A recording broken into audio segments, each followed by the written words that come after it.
privilege to say a few words about Dr. Jayaprakash Narayana Garu. He is an Indian liberal politician, activist, and a former public administrator. He is the founder and president of Foundation of Democratic Reforms, dedicated to advancing governance reforms, electoral transparency, and decentralized administration in India. He served on National Advisory Council during UPA 1 and was a member of the Second Administrative Reform Commission in the year 2005, as well as the task force for the National Rural Health Mission. By profession, he is a doctor, but his passion and his interest made him to become a public administrative officer in the year 1980, and he scored All India rank 4. Sir, you are really an inspiration to all our students. We are really honored to have you here. So he joined the Indian Administrative Service and served from 1980 to 1996. He took voluntary resignation from the service and started the Lok Sabha movement, Lok Sabha party, which had been instrumental in bringing several important national reforms. He is also a political reformer and is well known for his role in electoral reforms. He started this Lok Sabha movement in 1996 to educate the citizens of India about voting rights and the government. I would like to share some of his achievements during his 16 years long career in government. As Joint Collector, he created full and permanent employment for over 8,000 youth from displaced families of Visakhapatnam Steel Plant. As Collector of East Godavari, he spearheaded the reconstruction of drainage and irrigation network in Krishna, Prakasam and Godavari deltas. And as a Collector of Prakasam district, he successfully mobilized farmers on a large scale to take up irrigation schemes to bring a record 2 lakh acres under irrigation. This is really a salute moment, sir, with the effort which you have taken to upgrade the agriculture. Thank you, sir. And he strengthened the credit cooperatives by making them independent of government control. And also he served as a secretary of both Governor and the Chief Minister of Andhra Pradesh, N.T. Ramarao Garu. So he was the secretary for N.T. Ramarao Garu, and he was a principal secretary during the year 94 and 95. And before he took his resignation, voluntary resignation, he was an MD of Andhra Pradesh Industrial Infrastructure Corporation from 1950 to 1996. Of course, his achievements is a big list. It goes on. This time, since the time is not permitting me, I'm unable to read all your achievements, sir. Thank you once again for accepting our invitation. Now, I welcome Dr. Jayaprakash Narayana, sir, onto the dais to motivate our young talents with few words. Thank you. అందరికీ నమస్కారం. ముందుగా రాజుగారిని వారి బృందాన్ని మనసారా అభినందిస్తున్నాం. ఈవేళ భగవంతుడైన వాడు ఉంటే ఆయన మన ముందు ప్రత్యక్షమై ఏమైనా చాలా కోరికలు కోరుతున్నాం, అన్ని తీర్చలేని ఒక్కటి మాత్రం కోరుకో అని చెప్పన్నట్టయితే మనం కోరాల్సింది ఈ దేశంలో పుట్టిన ప్రతి బిడ్డకి మంచి ప్రమాణాల పనికొచ్చే విద్యను అందించు స్వామి, ఇంకేం అక్కర్లేదని చెప్పాను.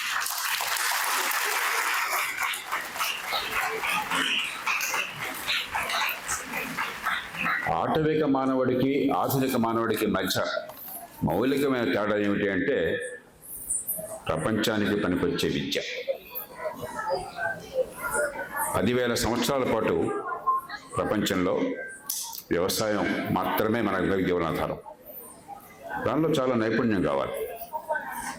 నాగలతో దున్నటం కావచ్చు, విత్తనాలు వేయడం కావచ్చు, మొక్కలు నాటడం కావచ్చు, పంటను కోయడం కావచ్చు. కానీ ప్రపంచం మారాక, పారిశ్రామిక విప్లవం వచ్చిన తర్వాత, ఆధునికత మన జీవితాలను తీవ్రంగా ప్రభావితం చేశాక ఆ జ్ఞానం అవసరంగానే అది చాలదు. నైపుణ్యం కావాలి. సమాజానికి కావలసిన వస్తువుల్ని, సేవల్ని ఉత్పత్తి చేయగలగాలి. మన అవసరాలను తీర్చగలగాలి. విద్య బట్టి పట్టడం కోసం, కాపీ కొట్టడం కోసం కాదు, వల్ల వేయడం కోసం కాదు. విద్య సమస్యల పరిష్కారానికి సాధనంగా ఉపయోగపడగలరా? దేవుడు కానీ ప్రకృతి కానీ ఎవరు నమ్మితే వారు. ఆ ఇచ్చిన ప్రతిభా పాఠవాలను వెలికి తీసేది కావాలి విద్య. ఓ చిన్న ఉదాహరణ చెప్తాను నేను. ఈ చిన్నారులందరూ చదువుతారు ప్రపంచంలో అత్యధిక వర్షపాతం ఎక్కడ అంటే చిరపుంజి లేకపోతే మౌన్సీరం అని చెప్తారు, మేఘాలయలో. అక్కడ పెద్ద గంగాళం పెట్టినట్టయితే ఆ వర్షం దానిలో నింపినట్టు, వర్షం నీళ్ళు దానిలో పడినట్టయితే, నీళ్లు ఆవిరి కాలేదు అనుకున్నట్టయితే 60 అడుగులు ఎత్తున వర్షపాతం ఉంటుంది. 60 అడుగులు 1800 సెంటీమీటర్లు, 18,000 మిల్లీమీటర్లు, 6 అంతస్తులు ఎత్తున. కానీ ఒక విషయం తెలుసా మీకు? ఎండాకాలంలో అక్కడ నీళ్ల కొరత ఉన్నది. 60 అడుగుల వర్షం వచ్చేటువంటి ప్రాంతంలో ప్రపంచంలో అత్యధిక వర్షపాతం మౌన్సీరం కానీ లేకపోతే చిరపుంజి కానీ. ఎండాకాలంలో వర్షం, ఎంత వర్షం అన్నా కూడా సంవత్సరం పొడుగుతా, ఎండాకాలంలో నీళ్ల కొరత ఉన్నది. అంటే ఏమిటి? మేధస్సు మనం ఉపయోగించాల. ప్రకృతి ఎన్ని వనరులు ఇచ్చినా సరే వనరుల్ని సద్వినియోగం చేసుకోవడం చేత కాకపోతే ఆ సమాజం పేదగా ఉంటుంది, అవసరాలు తీరం. ఈ దేశంలో తీరని అవసరాలు కోకోలాలుగా ఉన్నాయి. ఈ దేశంలో అపారమైన మేధా సంపత్తి మన బిడ్డలకు ఉన్నది. మన దేశంలో తల్లిదండ్రులు చేస్తున్నంత త్యాగం పిల్లల భవిష్యత్తు కోసం ప్రపంచంలో మరే దేశంలో మనం చూడం. ఆ చిన్నారులు అందంగా ఆ నృత్యాలు చేస్తుంటే నాకు వాళ్ళ కళ్ళల్లో, తల్లిదండ్రుల కళ్ళల్లో ఉన్న ఆశలు కనిపించినాయి.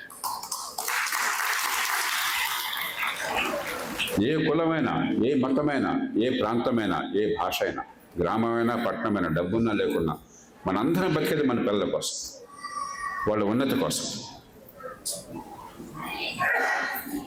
కానీ దురదృష్టం కొద్ది ఏమవుతుందంటే కొద్ది మంది పిల్లలు మాత్రమే ఇవాళ మనం చూస్తున్న అదృష్టవంతులైన పిల్లలు ఆ తల్లిదండ్రుల త్యాగం వల్ల, అధ్యాపకుల కృషి వల్ల, వాళ్ళ పడే కష్టం వల్ల కొద్దిమంది మాత్రమే వికసిస్తున్నారు. వాళ్ళ ప్రతిభా పాఠవాలు పనికొచ్చేట్టుగా తయారవుతున్నారు. 180 మంది తెలివితేటలున్నా కేవలం అవకాశాలు లేక, ఆ పుట్టిన తల్లి గర్భం కారణంగా, ఆ పుట్టిన కుటుంబం కారణంగా, పుట్టిన గ్రామం కారణంగా, వెళ్ళేటువంటి పాఠశాల కారణంగా ఆ ప్రతిభా పాఠవాలు వికసించకుండా ఆ తెలివితేటలన్నీ వసివాడిపోతున్నాయి.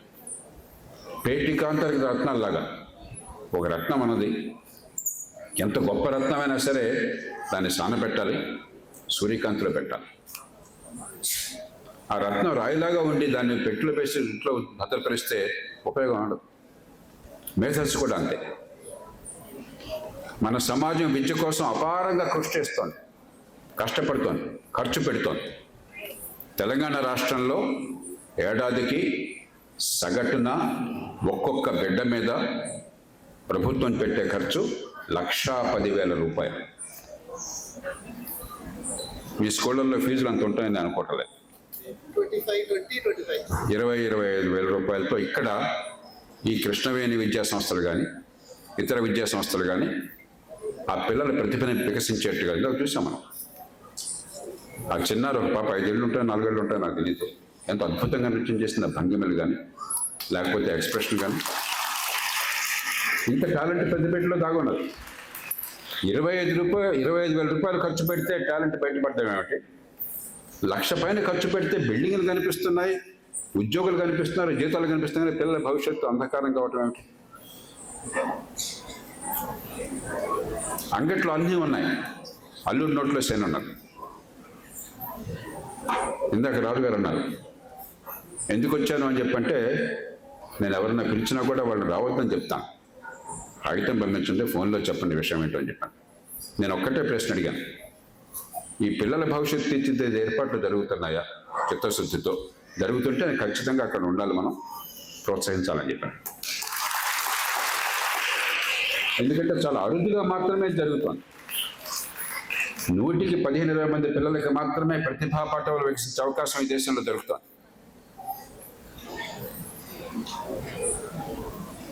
16 ఏళ్ల వయసులో తెలంగాణ రాష్ట్రంలో 16 ఏళ్ల వయసు అంటే స్కూల్ పూర్తి ఉండాలి కదా, 10 ఏళ్ళు చదువుకుంటారు కదా, చాలామంది 10 ఏళ్ళు చదువుకున్నారు కాగితం మీద, మార్కులు వచ్చినాయి, ఫస్ట్ క్లాస్ వచ్చినాయి, రకరకాలుగా గందరగోళం జరిగింది.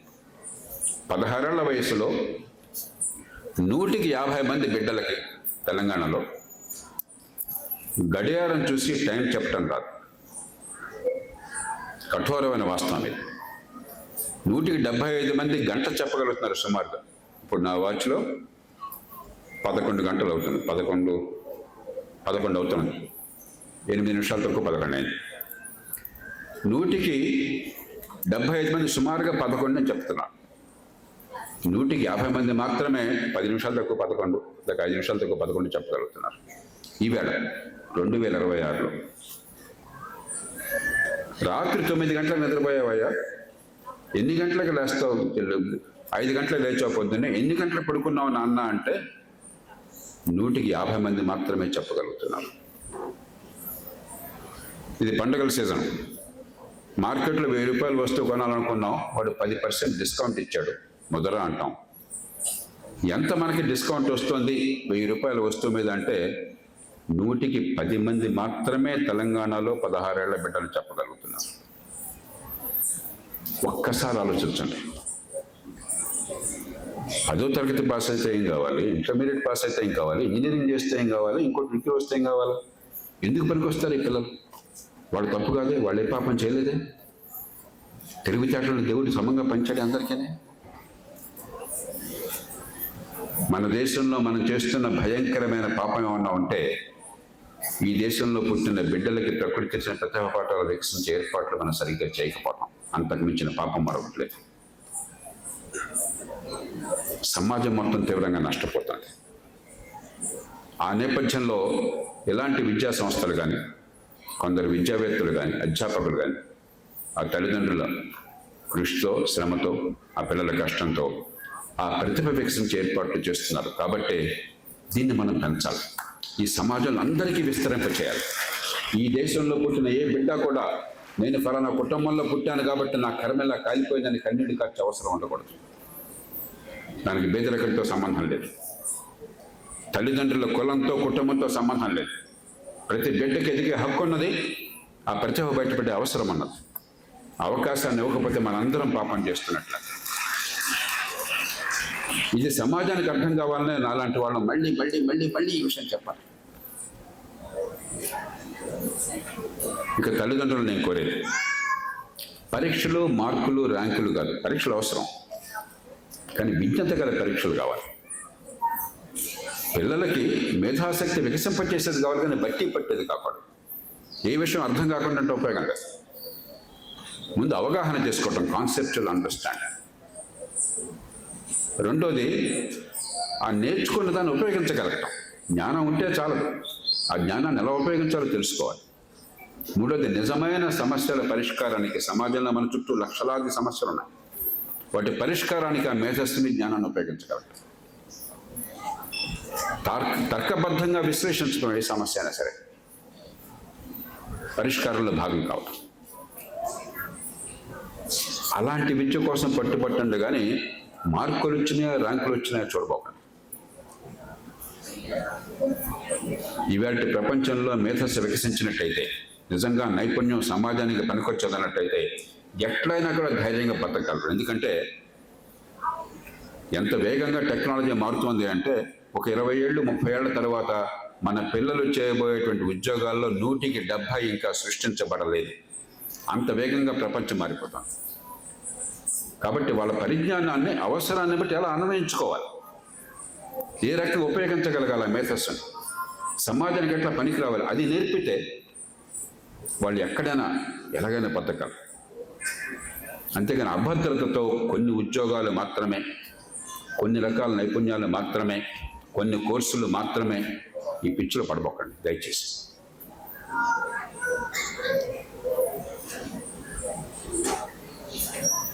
ఈవేళ ప్రపంచ చరిత్రలో ఎప్పుడు లేని అవకాశాలు మన పిల్లలకు ఉన్నాయి. ఇంత వేగంగా టెక్నాలజీ మారుతున్న కాలం మరొకట్లేదు. మనకి చాలా సమస్యలు ఉన్నాయి, పేదరికం ఇంకా ఉన్నది, కష్టాలు కనిపిస్తున్నాయి. కానీ ఒక్కసారి 30 ఏళ్ల కాలాన్ని మీరు ఆలోచించండి. తల్లిదండ్రులు మీరు చిన్నవాళ్ళుగా ఉన్నప్పుడు ఆనాడు మీ జీవితాన్ని ఊహించండి. ఎక్కడున్నా సరే, ఏ పట్టణంలో అయినా, ఏ గ్రామంలో అయినా సరే, ఎలాంటి కుటుంబంలో అయినా సరే, ఏ కులంలో అయినా, ఏ మతంలో అయినా సరే, ఎవరికైనా వర్తిస్తుంది. 30 ఏళ్ల క్రితం ఒక్కసారి మీ జీవితం ఎట్లా ఉందో ఆలోచించుకోండి. ఈవేళ చూడండి. ఒక్కళ్ళైనా ఆనాటి కంటే ఈనాటి జీవితం మరింత అందంగా లేదు, అవకాశాలు తగ్గినాయి అన్నట్టయితే అది అబద్ధం అవుతుంది.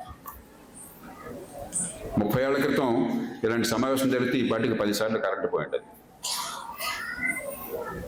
30 ఏళ్ల క్రితం ఈ మొబైల్ ఫోన్ ఏంటో దేశంలో 100 కూడా తెలియదు. 30 ఏళ్ల క్రితం ఈ దేశంలో కేవలం 70 లక్షల టెలిఫోన్లు మాత్రమే ఉన్నాయి. ఇవాళ 100 కోట్ల టెలిఫోన్లు దాటినాయి. 30 ఏళ్ల క్రితం కంప్యూటర్ అంటే ఎవరికి తెలియదు. ఇవాళ 2 ఏళ్ల పిల్లలు కూడా కంప్యూటర్లు వాడుతున్నారు.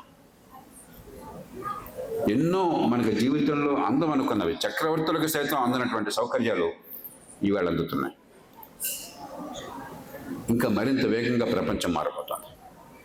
అదే సమయంలో చూస్తున్న ప్రస్తుతం ఒక యుద్ధం మధ్యన ఉన్నాం. అక్కడ వాళ్ళు తనుకు చూస్తుంటే మనందరికీ సంకటంగా ఉంది. ప్రపంచం అంతా కూడా అదే రకంగా ఉంది. అలాంటి నేపథ్యంలో ఎలా సమస్యలను పరీక్షించాలో పిల్లలకు అర్థమైనట్టయితే ఎలాగైనా బతుకుతారు. దయచేసి దాని మీద దృష్టిని పెట్టండి. పనికొచ్చే పరీక్షలు కావాలి. వాళ్ళలో విజ్ఞతని, విశ్లేషణ శక్తిని, సమస్యల పరిష్కారాన్ని చొరవతో కనుక్కునే నైపుణ్యాన్ని కనుగొనే పరీక్షలు కావాలి. బట్టి పట్టే పరీక్షలు కాదు. పుస్తకంలో ఉన్నది వల్లెవేసి అక్కడ రాసే పరీక్షలు కాదు మనకు కావాల్సింది. అందుకే నిజమైన పోటీ అని చెప్పంటే మేధాశక్తి వికాసం జరిగేలా చూడడం కోసం అని చెప్పాను. తల్లిదండ్రులకు ఒక మాట. నాకు బాగా బాధ కలిగే విషయాల్లో ఒకటి ఏమిటంటే 100-70 మంది పిల్లలకి ఉద్యోగము అంటే ప్రభుత్వ ఉద్యోగము. ఆ డిగ్రీ పూర్తయిన తర్వాత ఆ డిగ్రీలో ఏం నేర్చుకున్నారో దేవుడికి కొందరు అదృష్టం ఉన్న వాళ్ళు నేర్చుకుంటాను, మిగతా వాళ్ళందరూ వెళ్ళి కాగితం వస్తాను అంతే. 5 ఏళ్ళు 10 ఏళ్ల పాటు ఒక ఉద్యమంగా చేపట్టి హైదరాబాద్లో మరో చోట వచ్చేది, కోచింగ్ ఇన్స్టిట్యూట్లో చేరి ఎట్లగొట్ల ఈ ఉద్యోగాన్ని సంపాదించాలి.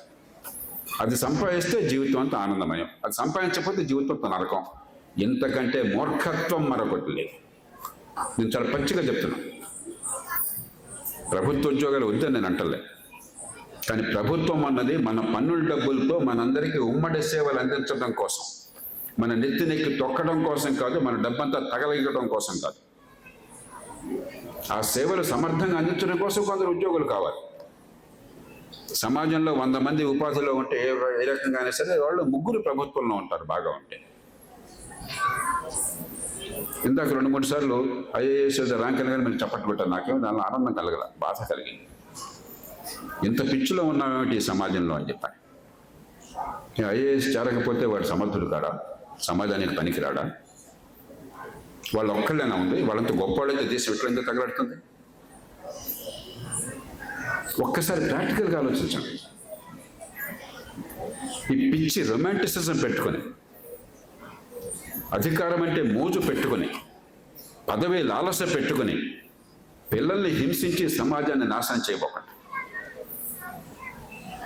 1000 మంది పోటీ పడతారు ఒక ఉద్యోగం కోసం ప్రభుత్వంలో, యూపీఎస్సీ పరీక్షలు లేకపోతే ఏపీపీఎస్సీ పరీక్షలు. వీళ్ళంతా నటిస్తారు, అబద్ధాలు ఆడతారు మన ప్రభుత్వాలన్నీ కూడా. ఉపాధి కల్పన కోసం ఆర్థిక వ్యవస్థను పెంచకుండా, సంపద సృష్టించే నైపుణ్యాన్ని పిల్లలకు అందించకుండా, సంపద సృష్టిలో మన ప్రజల్ని భాగస్వాములను చేసి దాంట్లో ఉపాధిని కల్పించకుండా, ప్రభుత్వ ఉద్యోగాల పరిష్కారం అన్న నటన చేసి మనల్ని మోసం చేస్తున్నారు.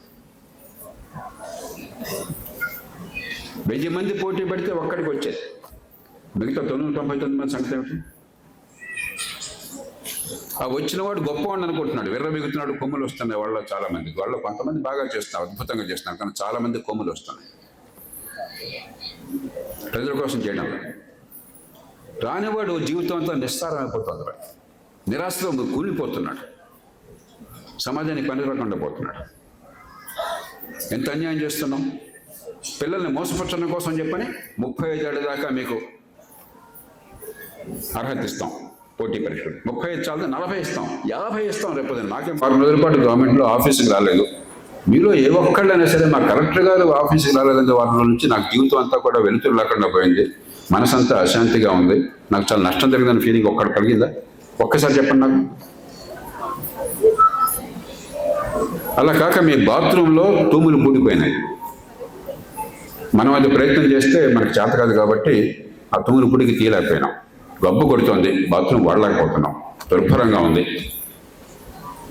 2 రోజుల పాటు ఆ ప్లంబర్ రాకపోతే బతకగలం మనం? ఎవరు ముఖ్యం మన జీవితంలో? ఎక్కడో దూరంగా ఉండి మన జీవితాన్ని ఏ రకంగా ప్రభావితం చేయని జిల్లా కలెక్టరా, దగ్గర ఉండి మన జీవితంలో మౌలిక అవసరాలు తీర్చి ఆనందాన్ని పెంచేటువంటి ప్లంబరా? ఒక్కసారి ఆలోచించండి. పెద్ద పెద్ద విషయాలు అక్కర్లా, కామన్ సెన్స్. మన జీవితానికి ఏది పనికొస్తుంది?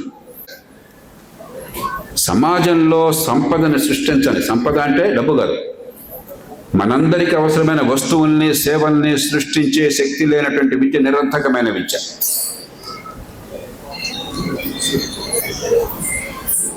మిగతావన్నీ అలంకారప్రాయం. అంటే మనం ఎవరికి బానిసలం కాదు, మన పిల్లలకి ఆ బానిసత్వం నుంచి బయటపడి ఏర్పాటు చేయండి.